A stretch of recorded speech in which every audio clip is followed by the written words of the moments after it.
Phù phong lên tực hốធ្លាក់លន់លឺឲ្យរំដំលីលំជាមួយនឹងphong lênហ្វាយហ្វាបាយរបស់ជ័យនិងពូនស្រីបន្ទាប់ពីបានពិសាបាយរួចរាល់ហើយជ័យនិងពូនស្រីរួមជាមួយនឹងលោកជំទាវផងកំពុងតែនាំគ្នាចុះទៅងូតទឹកសម្អាតកាយត្បិតឡើយខានងូតទឹកបានស្រួលដូចនេះជាង 2-3 ខែមកហើយលុះតែបន្តិចក្រោយអ្នកទាំង3ក៏បានឡើងមកផ្លាស់សម្លៀកបំពាក់ដែលប្រពន្ធលោកពូភៀបបានផ្ញើមកឲ្យនោះវាមិនត្រូវនឹងដងខ្លួនទេតែយ៉ាងណាក៏បានក្រាន់ផ្លាស់ដែរត្បិតតែកៅអៅដែលជាប់ខ្លួនមកនោះគឺវាដាច់និងមានក្លិនស្អុយត្បិតឡើយមិនដែលបានដោះបោកទឹកម្ដងណាឡើយហើយពេលនេះបានអោកសម្អាតហើយសង្ឃឹមថានឹងបានសម្ងួតពាក់ទៅស្រួលខ្លួនជាងមុនលោកជំទាវលុះតែរៀបចំខ្លួនហើយមើលទៅមិនដូចឡើយជាលោកជំទាវប្រពន្ធរបស់លោកមេតបដ៏មានអំណាចកាលពីមុនពេលនេះគាត់ត្រឹមជាស្ត្រីម្នាក់ដែលគ្មានគោលដៅគ្មានទីជម្រករត់មកនេះគឺឲ្យតែមានជីវិតរស់នៅបន្តតែប៉ុណ្ណោះភ្លាមនោះគាត់ក៏បានពោលមកកាន់ពូដែនថាដែនណាចាប់ពីថ្ងៃនេះតទៅណាជប់ហៅខ្ញុំថាលោកជំទាវទៀតទៅហៅខ្ញុំត្រឹមតែបងស្រីទៅបានហើយត្បិតឡើយខ្ញុំមិនមែនជាជំទាវអ្វីទៀតនោះទេពូដែនក៏តបថាឲ្យខ្ញុំហៅដូចនេះដូចមិនទម្លាប់មកទេលោកជំទាវព្រោះពីដើមឡើងមកខ្ញុំតែងតែហៅដោយការគោរពបែបនេះហើយលោកជំទាវម៉ាឡៃក៏ញញឹមរួចក៏តបថាការដឹងគុណការគោរពរបស់ដែនមកលើគ្រូសាខ្ញុំទទួលទុកក្នុងចិត្តហើយណាតែចាប់ពីថ្ងៃនេះទៅជប់ហៅខ្ញុំដូចនេះទៀតហៅថាបងស្រីទៅវាចិត្តស្និទ្ធជាងព្រោះខ្ញុំចាត់ទុកដែនប្រៀបដូចជាប្អូនពូដែនត្រេកអរណាស់ក្រោយតែពីឮពាក្យសម្ដីបែបនេះរួចគាត់ក៏ពោលថាបាទខ្ញុំពិតជារំភើបពេកណាស់បងស្រីតើអញ្ចឹងយើងធ្វើដំណើរទៅភូមិព្រះជ័យនោះតែម្ដងទៅដើម្បីឆាប់បានទៅរៀបចំកន្លែងសម្រាកមើលក្មេងៗរៀបចំខ្លួនហើយឬនៅភ្លាមនោះជ័យក៏ពោលមកថារួចហើយពូពេលនេះខ្ញុំមានកម្លាំងមានស្មារតីពេញខ្លួនល្អណាស់ដើរឆ្ងាយប៉ុន្មានទៀតក៏មិនហត់ដែរពូដែនក៏ញញឹមហើយតបថាតោះយើងចេញទៅពីថ្ងៃនេះទៅក្មួយនឹងលេងលំបាកទៀតហើយណាលុះតែពោលហើយអ្នកទាំង4ក៏បានធ្វើដំណើរសំដៅទៅទីភូមិព្រះជ័យលុះតែមកដល់ក៏បានឃើញពូភៀបជាមួយនឹងលោកពូ 2-3 នាក់ទៀតកំពុងតែរងចាំគាត់នៅមាត់ព្រៃខាងជើងភូមិនោះលុះតែបានឃើញពូដែនដើរទៅអ្នកទាំង2ទាំង3ហាក់សប្បាយចិត្តណាស់ព្រោះនឹកស្មានថាពូដែនមិនត្រឡប់មកវិញទេពូដែនក្រោយតែឃើញលោកបងភៀបភ្លាមគាត់ក៏បានប្រាប់ទៅជ័យនិងក្មួយស្រីថានេះលោកពូ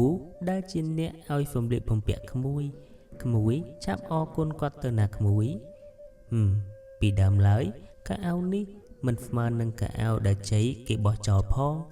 លុះតែធ្លាក់ខ្លួនទើបដឹងថាមានតម្លៃហើយខ្លួនទទួលយកទាំងត្រេកអរផងជ័យក៏បានលើកដៃសំពះហើយពោលទៅថាក្មួយអរគុណពូណាស់ដែលមានចិត្តមេត្តាបានផ្ដល់បាយម្ហូបព្រមទាំងសម្លៀកបំពាក់ខ្លះផងមកឲ្យក្មួយពូភៀមក៏បានដើរចូលមកជិតរួចពោលថាអូក្មួយលោកបងដែននេះឆ្លាតខ្លាំងណាស់លោកបងជួយស្ដាប់ទៅមើលតើក្មេងភូមិយើងណាដែលមានអាយុប៉ុណ្ណេះចេះនិយាយបែបនេះនោះលោកពូទាំងនោះក៏តបថាមែនហើយលោកបងចុះគ្រូសាលោកបងដែននេះមិនមែនជាអ្នកធម្មតាឯណាធ្វើមិនដេចនឹងដូចយើងជាប្រជាជនធម្មតាកើតនោះចុះនេះជាប្រពន្ធរបស់លោកបងមែនទេលោកបងដែនពូដែនក៏តបភ្លាមថាអូអត់ទេលោកបងគាត់គឺជាបងស្រីរបស់ខ្ញុំជាម្ដាយរបស់ក្មួយខ្ញុំនេះហើយភ្លាមនោះមីងម៉ាលីក៏បានពោលថាចាស់លោកបងទាំងអស់គ្នាខ្ញុំសូមជម្រាបសួរ ហើយនឹងអរគុណដល់អ្នកភូមិយើងទាំងអស់គ្នាណាដែលមានចិត្តល្អឲ្យខ្ញុំនិងកូនអាចស្នាក់នៅទីនេះបានស្ដាប់ទៅសំដីរបស់លោកគឺខ្ពង់ខ្ពស់ខ្លាំងណាស់រហូតដល់លោកពូរកពាក្យតបវិញមិនបានហើយក៏ប្រែទៅជាហ្វូពូដែនវិញថាចឹងលោកបងដែនលោកបងចង់សង់ផ្ទះនៅទីណាប្រាប់មកមើលតនពួកខ្ញុំនៅទំនេរជួយកាប់ឈើយកមកសង់ផ្ទះជូនលោកបងពូដែនក៏តបថា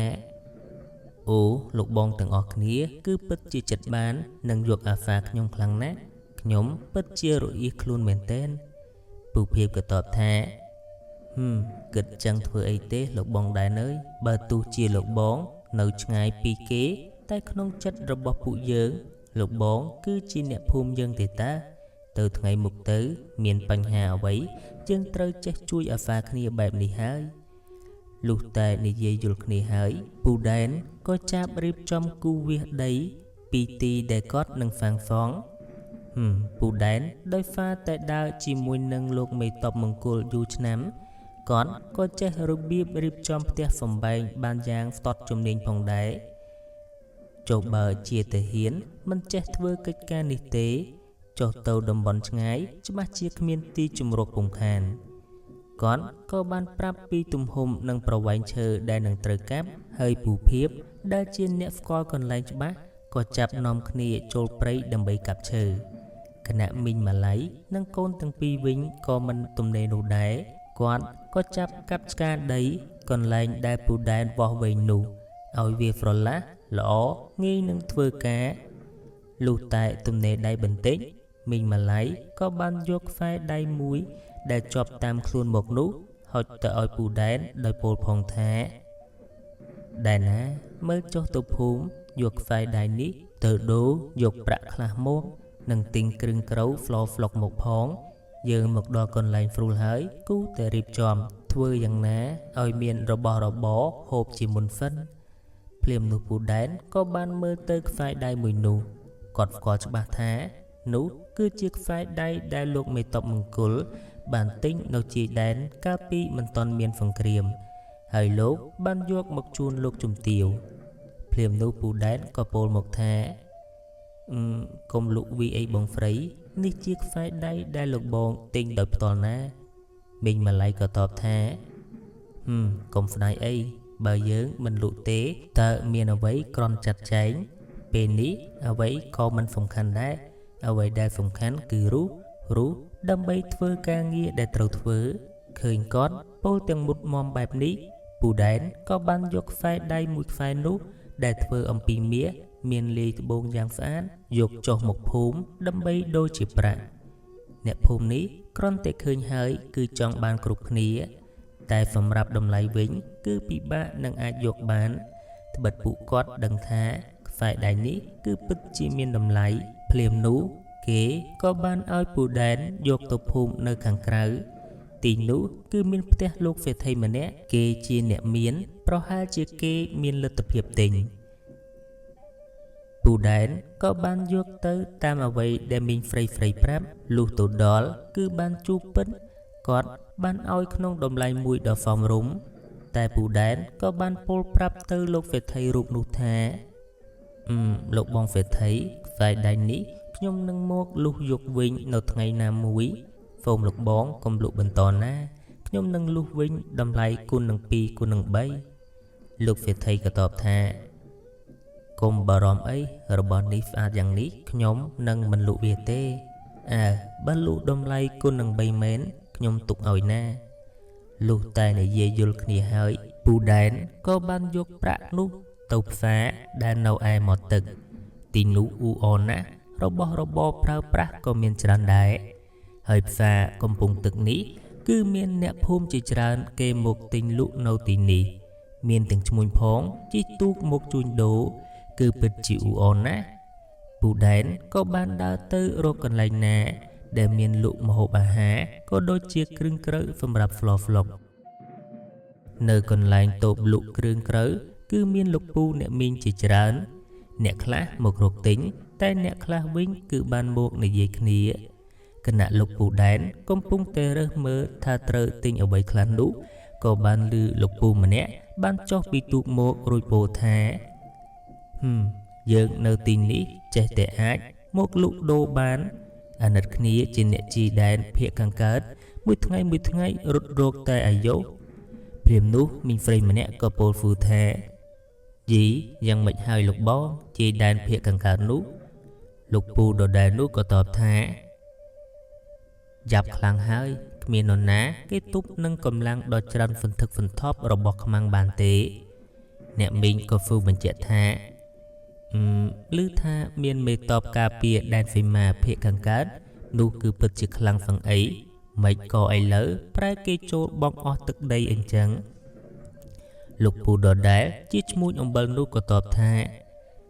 ឮថាគាត់ពាក់លីហើយឮគេនិយាយថាគាត់នោះក្បត់ជាតិដូចលាក់ខុបខិតជាមួយនឹងខ្មាំងហើយត្រូវប្រហារជីវិតពូដែនក្បែរនោះទ្រាំមិនបានក៏តបថាតើលោកបងជឿគេដែរមែនទេលោកពូដដែលជាឈ្មោះក៏តបថាមិនដឹងយ៉ាងម៉េចដែរព្រោះយើងជារាជនៅខាងក្រោយនេះមិនដឹងការពិតទេតែបើមិនអញ្ចឹងតើនរណាហ៊ានប្រហារជីវិតគាត់នោះពូដែនក៏តបថា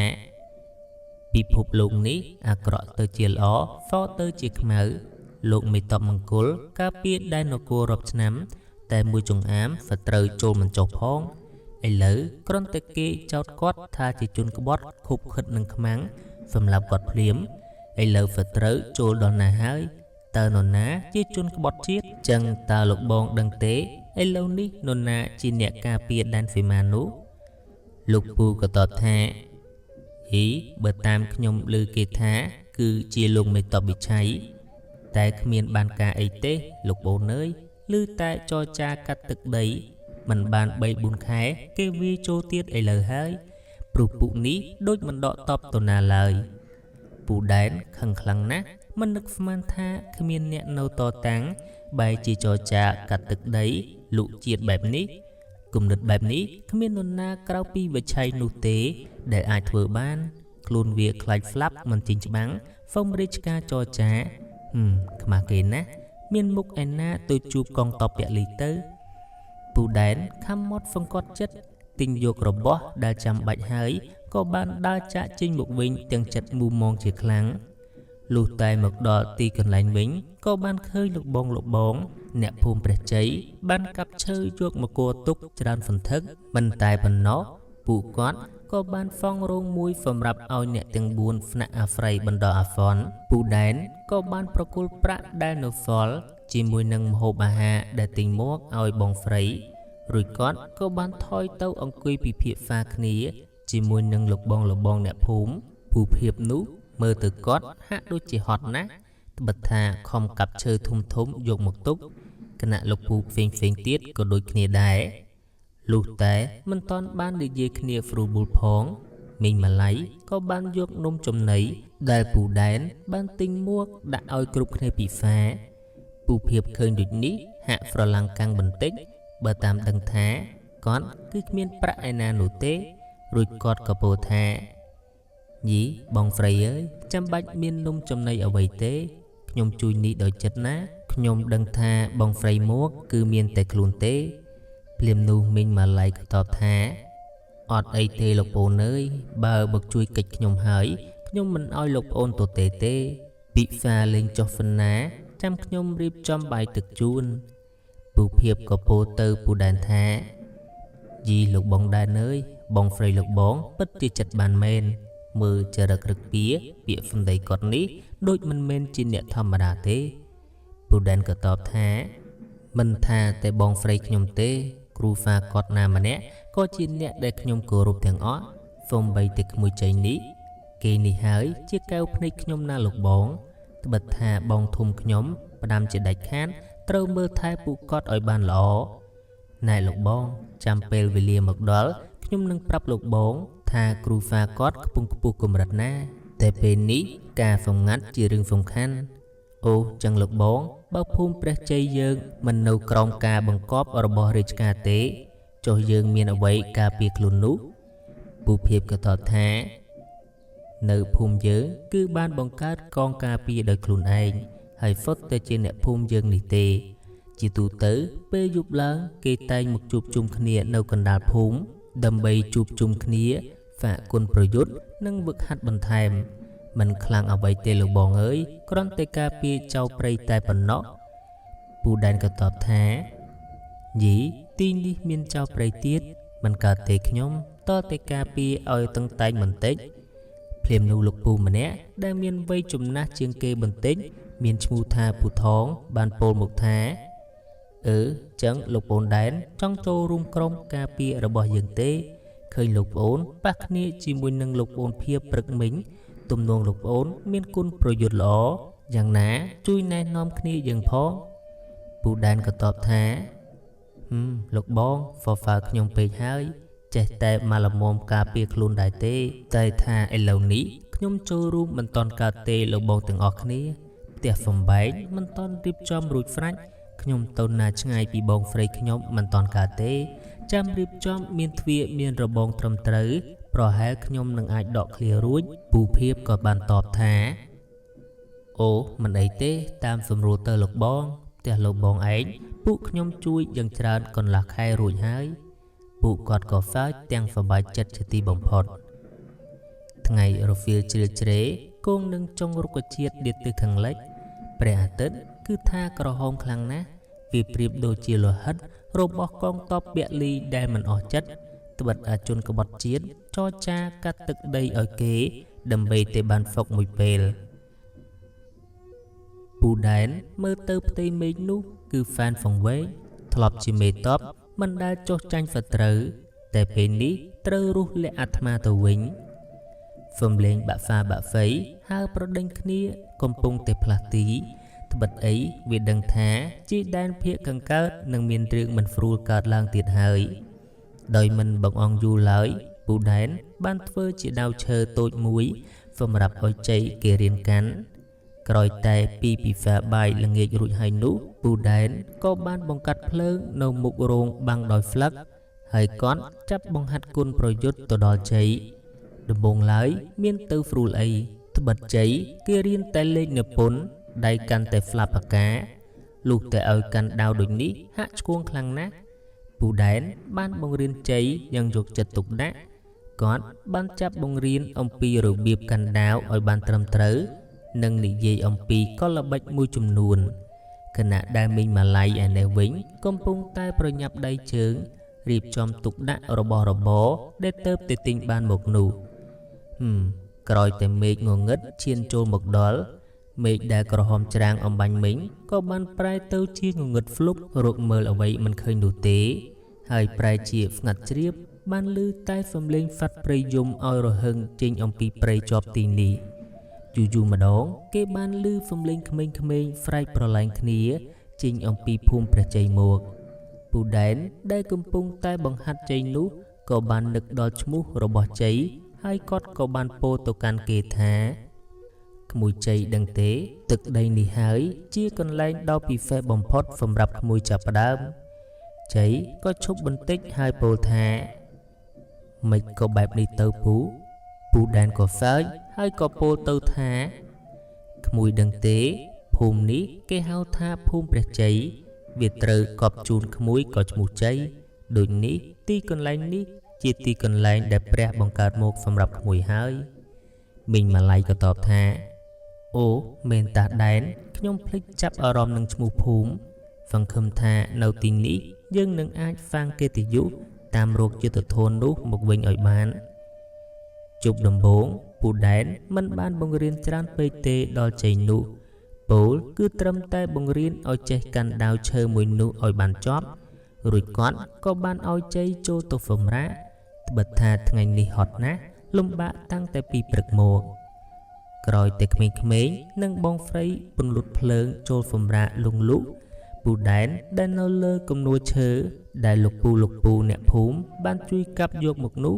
ក៏ចេះតែហ្វឹងជើងគិតនឹកដល់គ្រាដែលខ្លួននៅការពារដែនសីមាអាត្មានេះប្រហែលជាខ្លួនកំពុងតែដើរល្បាតជុំវិញពង្រឹងកម្លាំងចិត្តកងសេនាមិនឲ្យមានខ្មាំងណាចូលផុតបានឡើយមិននឹកស្មានឡើយត្រឹមតែសំដីគេចោទតែមួយផ្លេតគ្មានពេលរកហេតុគ្មានពេលរកផល គេដាក់កម្លាំងចូលមកយកជីវិតដោយផ្ទាល់ធ្វើឲ្យលោកបងដែលជាជំហរដ៏រឹងមាំការពារនគរត្រូវពលីមិនដឹងថាមានបងប្អូនណាខ្លះដែលនៅ Faithful មានជីវិតនោះទេលុះតែប្រលប់យប់ជ្រៅខ្យល់ក៏ចុះមកត្រជាក់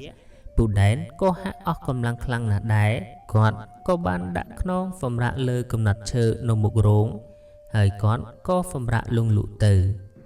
គិតទៅតាំងតែពីពេលនាំបងស្រីរត់ចូលក្នុងព្រៃគេចពីសេចក្តីស្លាប់ពូដែនមិនដែលបានសម្រាប់ស្រួលនោះទេគឺមានតែថ្ងៃនេះទេដែលគាត់បានសម្រាប់លងលក់ហើយភ្លាមនោះគាត់ក៏ធ្លាក់ចូលទៅក្នុងយល់សពមួយដ៏សែនរន្ធត់